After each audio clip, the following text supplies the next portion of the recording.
Edo Vojtech musí mať ruky aj nohy vyrovnané, musia byť v jednej polohe, nesmie sa nám tam trepať. Áno, dobre, platný pokus, pripraví sa Marek Markuš.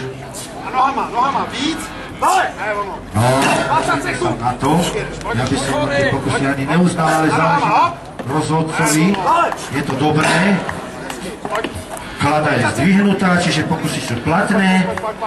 Marek Markuš je pripravený netočkami. Marek Markuš, je to pri mne. Marek, ako si sa pripravil na toto podujatie pánovský sila?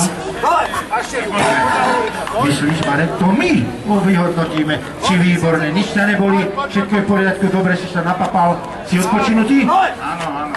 Ďakujeme, áno, pripravíme.